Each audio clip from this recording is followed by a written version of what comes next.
2024년의 부동산을 좀 한 줄로 전망하자면 어떻게 한 줄로 전망할 수 있을까요? 저는 소박스권 장세로 일단 보고요. 소박스권 장세. 그러니까 이제 박스라고 하면은 오르고 내리는 게 약간 제한이 있는 거죠. 또 하나는 상저하고로 봅니다. 상저하고. 네, 상반기 때 좀 빠지고요. 하반기 때 약간 오르는 양상이 나타나지 않을까 생각이 들고 거래량으로 보면은 좀 불황일 가능성이 있다. 이렇게 보는 거죠. 그러니까 요 정도로 요약을 할 수가 있을 것 같습니다. 그러면 이제 저희가 보통 부동산 시장을 크게 대한민국에서 두 개로 보잖아요. 매매 시장과 그리고 임대 시장 중에서도 전세 시장. 그렇습니다. 그러면 매매 시장과 전세 시장을 조금 어떻게 될지 전망해 주실 수 있을까요? 매매는 보합세 정도로 보고 있고요. 뭐 크게 변화가 없을 것이다. 근데 전세는 이제 강보합 정도로 보고 있습니다. 전세는 아무래도 입주 물량의 영향을 좀 받습니다. 그래서 2024년이 되면 입주 물량이 좀 줄어들거든요. 주로 빌라 사기 여파로 전세 수요자들이 아파트로 대거 이동을 해버렸어요. 그리고 또 상반기 정도까지는 또 집을 사지 않고 전세를 눌러앉는 수요. 이 수요로 인해 가지고 전세 가격은 다소 오를 수 있다. 다만 장기로 보면요. 매매하고 전세는 서로 맞물려서 갑니다. 심한 불황이 오면은 전세도 거래가 안 되죠. 매매도 거래가 안 되는 것처럼. 전세는 매매보다 약간 좀 오를 수는 있겠지만 전체 거래가 안 되면은 전세도 크게 오르기는 좀 힘들지 않을까. 그래서 지금 전세 뭐 대란 뭐 이런 얘기도 또 뉴스에 나오더라고요. 전세 난은 아니고요. 전세 가격이 회복되는 거로 봐야 될 겁니다. 그래서 전세 시장이 일부 반등을 한다 하더라도 2024년 상반기에 실제 거래되는 걸 보면은 2년 전보다 전세 가격이 낮을 거예요. 역전세난이 어떻게 보면은 2024년 상반기까지도 계속될 수밖에 없다. 다만 전세 가격은 좀 올라가는 거죠. 전세 가격은 전달을 기준으로 통계를 낼 수도 있고 아니면은 뭐 전년 말 대비해서 이렇게 낼 수가 있잖아요. 그래서 약간 비교 시점에 따라서 이게 전세 가격이 오를 수도 있고 전세 가격은 전반적으로 보면은 역전세난은 계속된다. 그렇지만 가격은 소폭 오를 수 있다. 이렇게 보시는 게 더 맞을 것 같아요. 정리해보자면 2년 전에 비해서는 떨어진 게 맞으나 뭐 바로 전달 혹은 바로 지난 연도에 비교해보면 소폭 상승하는 전세 가격이 올 수 있다. 그렇죠. 그래서 여러분들이 시장을 보실 때 전세 가격이 오르는 것하고요. 역전세난은 조금 분리해서 보셔야 돼요. 그러네요. 근데 사실 이제 부동산 시장이 한 줄로 해결되는 시장은 아니지 않습니까? 맞아요. 그래서 2024년 부동산을 좀 흔들 수 있는 변수들이 어떤 게 있는지 좀 궁금합니다. 가장 큰 변수는 금리 쪽이라고 봐야 되죠. 지금 기준금리가 연 3.5%죠. 금융시장 그 전문가들 대상으로 이제 조사를 해보면요. 2024년 새해 말이 되면 한 3%대 정도 가지 않겠느냐. 그러면은 한 2번 정도 낮출 거라 이렇게 봅니다. 이게 이제 물가 수준하고 또 맞물려 있는 겁니다. 물가가 낮아져야 이제 금리도 낮아진다고 보면 되는데 일각에서는 3번까지도 보는 사람도 있어요. 저는 아마 2번 정도 보는 게 맞을 것 같다는 생각이 들어요. 물론 이것도 그게 2번이 될지 3번이 될지 아니 1번이 될지 그걸 알 수는 없어요. 다만 방향성은 뭐예요? 인하 쪽이다. 이렇게 보시면 될 것 같고.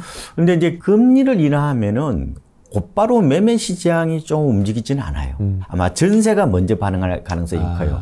왜 그럴 것 같아요? 전세는 대출이 다 변동금리잖아요. 그렇죠. 그러면 훨씬 더 금리 영향을 많이 받는 거고 보통 담보대출 같은 경우는 고정금리 반, 변동금리 반 요 정도이기 때문에 매매 시장보다는 전세 시장에서 조금 더 먼저 반응이 올 거다. 무조건 금리 하나가 모든 게 결정하진 않아요. 때에 따라서는 금리가 엄청나게 영향을 주는 경우도 있고 어떨 때는 그 비중이 좀 낮아지는 경우도 있고 이렇게 되는 겁니다. 그래서 우리가 2022년 미국발 고금리 태풍이 불어올 때 막 금리를 올려갈 그때 때 전국적으로 연간 실거래가를 보면 아파트가 17%, 서울 수도권이 각각 22%까지 대폭락이 왔잖아요. 그렇죠. 금리가 사실상 집값 하락의 대부분을 차지했다고 보면 되고 그런데 지금 2024년에 가면은 아마 하반기 금리를 낮춘다고 하더라도 오히려 2025년에 가서 좀 영향을 많이 줄 가능성이 크다고 봐요. 상반기에 이미 미국 금리가 많이 낮아질 거란 말이에요. 그러면 기대치에서 좀 시장 금리는 또 낮아지거든요. 그쵸. 그래서 하반기에 막상 금리가 낮아진다 하더라도 아마 시장 금리는 그렇게는 많이 안 낮아질 거예요. 그래서 과거 논문들을 많이 보면요. 금리 인하는 침체기 때는 그렇게 시장의 파괴력이 떨어져요. 오히려 화랑기 때 그게 폭발력을 갖는 경우가 많기 때문에 그런 측면에서 본다면 저는 오히려 어떻게 보면 시장의 단비 역할을 하긴 하는데 매매 시장은 오히려 보수적으로 보도 나쁘지는 않다. 이렇게 보고 있는 겁니다. 그러면 매매 시장에 좀 영향을 줄 수 있는 요인들이 따로 없을까요? 지금 상승 요인으로 볼 수 있는 게 신생아 특례 대출 잘 아시죠? 뭐 거의 27조 가까이가 그쵸. 풀리는데 실제로 2023년 집값이 올라가는데 결정적인 영향을 미쳤던 게 이게 특례 보금자리론 그거하고 50년 만기 담보대출 두 개 다 합쳐보면 51조 혹은 52조 정도가 풀릴 거로 보거든요. 왜냐면은 특례 보금자리론 우대형은 아직 안 끝났기 때문에 촬영하는 이 순간에. 그래서 51조에서 52조 요게 어떻게 보면 집값을 떠받치는 집값을 끌어올린 결정적인 변수였다고 저는 봐요. 그래서 이게 뭐 52조 요 정도보다는 좀 적죠. 그죠? 적더라도 아마 7조는 적지 않은 금액이잖아요. 근데 이게 아마 흔히 말하면 강남이라든지 마용성을 건드리기는 힘들 거예요. 서울에서도 주로 노도강 쪽이라든지 수도권, 지방 이런 데서 좀 영향을 주지 않겠느냐. 다만 강남이라든지 이 마용성 이런 데는 거기가 이제 거래가 될 거 아니에요. 그죠? 거래가 되면 그 판분이 계실 거 아니에요. 그러면 이렇게 갈아타기 수요가 일부 유입될 수는 있지만 직접적인 영향은 좀 약하다 이렇게 보고요. 또 하나 변수를 본다면은 총선이 있죠. 4월에. 근데 저는 총선은 크게 뭐 변수를 넣고 싶지는 않아요. 그냥 일회성 이벤트 정도로 저는 넣고 싶습니다. 다만 국지적으로 영향을 줄 수 있겠죠. 우리 동네 뭐 다리 놓는다 뭐 이런 건 영향을 줄 수 있는데 전체적으로는 큰 비중을 두지 않는 게 좋겠다는 생각이 들고요. 그리고 마지막 두 개 변수가 뭐냐면은 바로 공급 부족 불안 심리라는 거예요. 이게 약간 영향을 줄 수가 있습니다. 공급 부족 불안 심리가 정확히 지금 뭐예요? 집을 안 짓잖아요. 네. 또 새해 또 입주 물량이 또 좀 줄어들어요. 뭐 이런 것들로 인해서 특히 무주택자들이 어떤 그런 공급이 안 되는구나 하는 그런 불안 심리가 팽배해지면은 시장은 전혀 엉뚱한 방향으로 가버린단 말이에요. 사실상 공급이 부족한 게 아니라 공급이 부족할지 모른다는 불안 심리가 훨씬 더 실체를 압도했죠. 저희들은 이제 시장을 바라볼 때 통화량으로 좀 많이 보는 편이거든요. 노무현 정부 때 5년 동안에 KB 부동산 시세로 전국 아파트를 보면은 약 33% 올랐는데 문재인 정부 때는 38% 올랐단 말이에요. 그러면 문재인 정부 때가 뭐예요? 경제 성장률이 2.3%밖에 안 됐잖아요. 노무현 정부 때 4.7%였단 말이에요. 근데 왜 문재인 정부 때 집값이 더 올랐어요? 그러네요. 상당 부분이 공급 부족 불안 심리가 막판에 시장을 뒤흔든 거죠. 이 불안 심리가 때로는 강력한 영향을 미치기도 합니다. 그리고 이제 고분양가 후폭풍이라고 그래서 지금 분양가가 너무 비싸요. 엄청 비싸죠. 차라리 구축 건매를 살까? 이런 수요도 일부 나타날 수 있다고 저는 보는 거예요. 그래서 보니까 최근에 20년 넘은 구축들이 제법 많이 팔렸어요. 이런 영향들도 일부 미칠 거로 보고 이런 것들을 보면 시장이 어떻게 보면 상승 요인이에요. 근데 지금 하락 요인들 중에 하나가 뭐냐면은 PF 문제 이게 만만치가 않단 말이에요. 6월 위기설까지 나오고 있단 말이에요. 6월이 만개 좀 많더라고. 그러면은 지금 133조 정도가 되고 있는데 요게 어떻게 보면 저는 심리적으로 좀 위축시키더라고 봐요. 근데 이런 것들도 하나의 영향이 좀 없지 않아 있고요. 그 다음에 또 경매 물량이 많이 나와요. 뭐 그런 측면들도 어떻게 보면은 변수로 작용하는데 지금은 시장은 가격이라는 것은 변수들 간에 뭐예요? 이 시속 게임이잖아요. 그쵸? 그래서 내년을 보면은 저는 호재하고 악재하고 서로 이게 그 비슷비슷해요. 그래서 제가 내년에는 아파트 기준으로 보면은 저는 그냥 보합세 정도로 보고 있단 말이에요. 그래서 아무래도 집 있는 분들이 입장에서 보면 상승 요인으로 본다면 좀 많이 올랐으면 좋겠으니까 일단은 기준금리가 낮아질 거다. 또 아까 신생아 특례 대출이 있을 거다. 그리고 공급 부족 불안 심리도 있을 거다. 그다음에 고분양과 후폭풍도 있을 거다. 총선도 뭐 어쨌든 뭐 그렇게 마이너스 요인은 아니잖아요. 그죠? 뭐 우리 동네 개발한다 그러면 그게 아마 상승 요인으로 좀 보면 될 것 같고 하락 요인으로 본다면은 뭐요? PF 대출에 대한 위험성, 위기설이라든지 경매 물건이 어떻게 보면 많이 쏟아진다는 얘기는 시장에 소화가 안 되고 있다는 거거든, 그죠? 뭐 그렇게도 볼 수가 있을 것 같고 새 부동산 시장은 너무 그렇게 비관적으로 볼 필요는 없지만 너무 낙관적으로도 볼 필요는 없다. 저는 이렇게 보고 있는 겁니다. 상저하고의 소박스 장세가 네. 이어질 거다. 새해는. 그렇습니다. 이게 이제 결국에는 방금 얘기해주신 요인들이 네, 맞아요. 시속 게임을 하면서 균형을 맞추면서 한 해가 그냥 그렇게 소박스권으로 유지가 될 거다. 맞아요. 이렇게 정리를 한번 하면 될 것 같습니다. 우리 또 무주택자분들과 1주택자분들이 바라보는 시선이 좀 다를 것 같거든요. 맞아요. 일단 무주택자부터 집을 살 마음은 있는데 아직 집이 없어요. 그런 분들은 좀 어떤 걸 주의 깊게 보는 게 좋을까요? 저는 투자 목적으로 산다면 저는 그렇게까지 급하게 살 필요는 없다고 봐요. 내 집이 꼭 필요한 분들, 그런 분들이라면은 저는 3트랙으로 가야 된다고 봐요. 저는 상반기에 급매물 잡는 거 하고요. 상반기 급매물. 그 다음에 경매 쪽으로 좀 승부를 걸어 보십시오. 요새 그 사이트 들어가면 99% 다 분석돼 나오기 때문에 전혀 신경 쓸 거 없어요. 그 다음에 이제 분양받는 거죠. 세 개로 한번 해보시는 게 좋을 것 같고, 그 중에서 가장 손쉽게 살 수 있는 건 뭐예요? 급매인데 실거래가를 항상 보셔야 돼요. 여러분들은 언제부터 집값이 빠지기 시작했냐면은 작년 10월부터 이게 집값이 떨어지고 있는 거란 말이에요. 그러면은 시장은요 추세라는 게 있어요. 한번 하락 추세를 잡으면 이게 어느 정도까지 쭉 빠집니다. 그래서 저는 개인적으로 아마 2024년 3월 말까지는 아마 하락 속도가 좀 가파를 거예요. 그런데 4월부터는 약보합세를 접어들어서 한 6월까지 진행이 될 것 같고요. 그 다음에 7월부터는 저는 보합세나 강보합세 정도로 봅니다.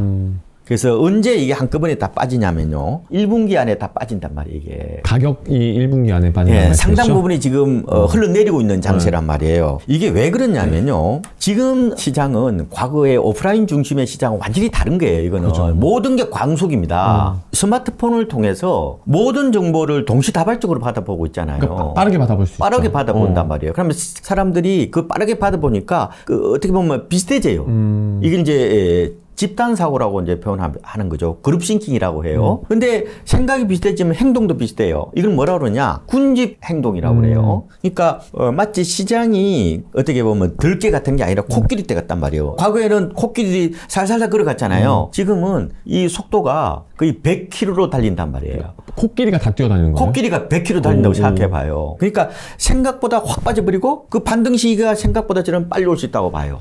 실제로 2022년도 그랬고 2023년에도 그랬단 말이에요.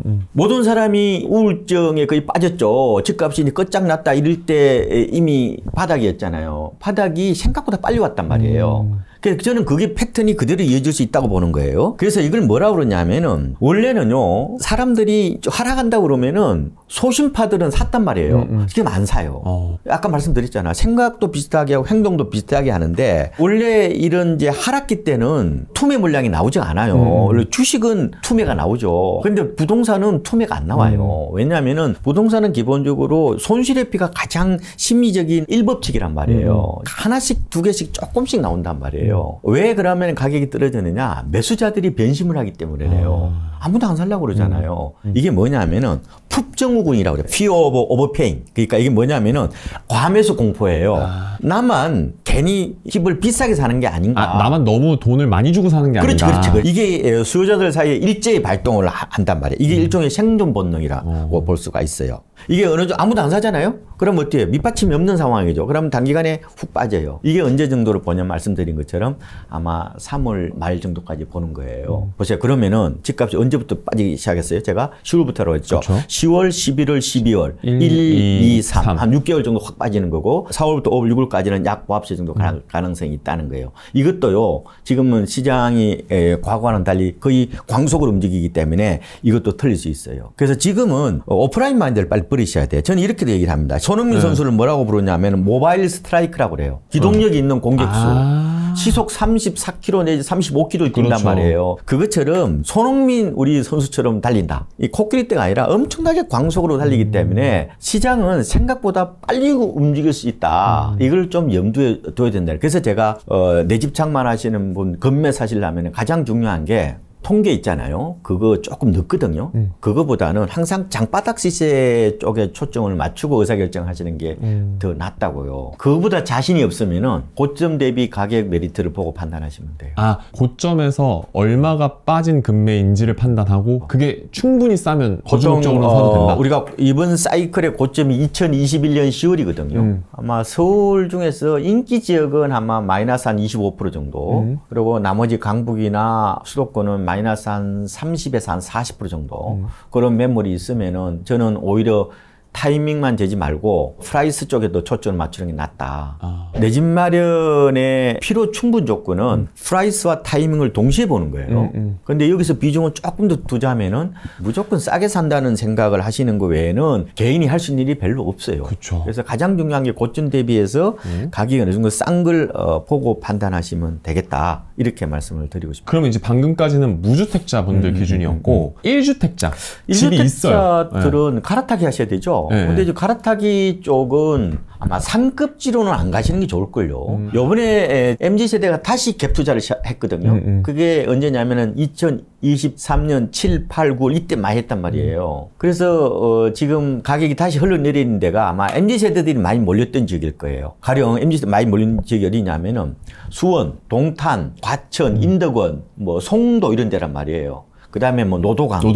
요런 쪽의 가격이 좀 상대적으로 더 빠지고 급매물이 많이 나올 겁니다. 근데 내가 만약에 뭐 경기도 외곽에 살고 있는데 노도강으로 가겠다. 그러면 좋은 방법이죠. 왜냐면 내 집은 싸게 팔고 저것도 싸게 사는 거죠.